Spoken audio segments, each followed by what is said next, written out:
بسم اللہ الرحمن الرحیم۔ شروع اللہ کے نام سے جو بڑا مہربان نہایت رحم والا ہے۔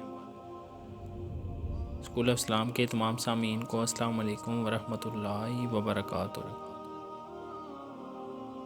آج ہم آپ کو بتائیں گے چند ارشادات حضرت محمد صلی اللہ علیہ وآلہ وسلم کے، جن کو سن کے ان پر عمل کر کے ہر مسلمان اپنی زندگی کو کامیاب بنا سکتا ہے۔ 5 چیزوں پر یہ 5 سزائیں ملتی ہیں۔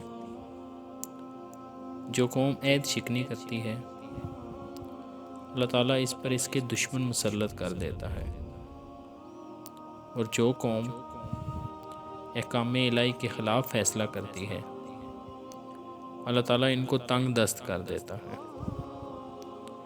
جس قوم میں بدکاری عام ہو جاتی ہے، اس میں طاعون پھیل جاتی ہے۔ جو قوم ناپ تول میں کمی کرتی ہے، وہاں زرعی پیداوار میں برکت نہیں رہتی اور قحط سالی پھیل جاتی ہے۔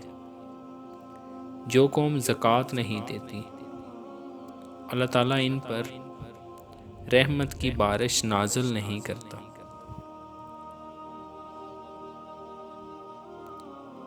جس نے کسی کے عیب کو دیکھا اور اس کی پردہ پوشی کی،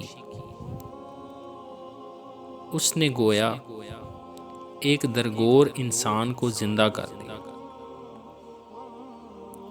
جو آدمی لوگوں سے مال جمع کرنے کے لیے بھیک مانگتا ہے، وہ انگارے جمع کر رہا ہے۔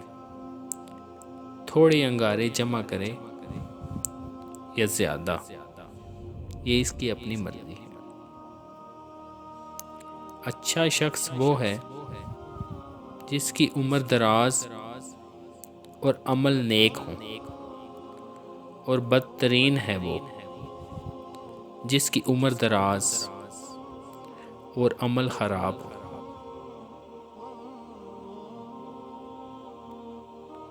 اگر میں حکم دیتا کہ کوئی کسی کو سجدہ کرے، تو بیوی کو حکم دیتا کہ وہ اپنے خاوند کو سجدہ کرے۔ عورت کی عزت شریف الطبع لوگ ہی کرتے ہیں، اور اس کی اہانت کمینے لوگوں کے سوا کوئی نہیں کرتا۔ برے دوستوں سے بچو، کیونکہ وہ تمہارا تعارف بن جاتے ہیں۔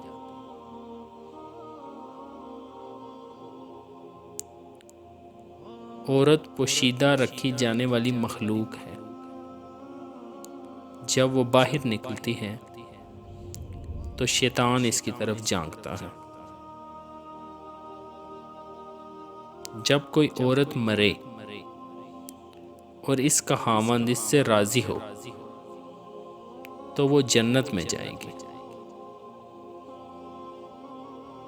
عورت، نماز اور خوشبو مجھے پسند ہیں۔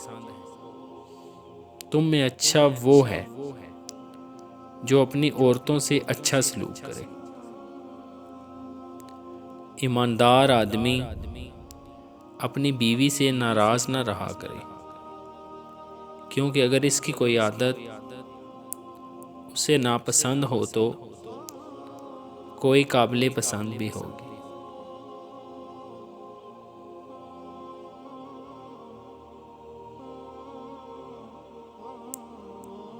مومن کی فراست سے بچو،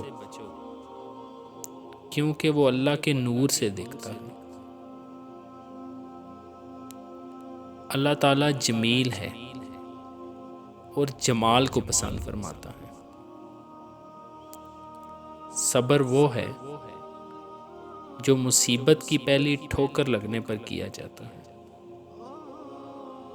جو اپنے دوست کو کسی گناہ کا طعنہ دے، وہ اس گناہ کا مرتکب ہونے سے پہلے نہیں مرے گا۔ ایمان کے بعد بڑی نعمت نیک عورت۔ ایک عورت دوسری عورت سے اس قدر گل مل کر نہ رہے کہ وہ اس کی خصلتیں اپنے شوہر سے یوں بیان کرنے لگے کہ گویا وہ اسے دیکھ رہا۔ اللہ تعالیٰ کی ذات ہم سب کو ان باتوں پر عمل کرنے کی توفیق عطا فرمائے۔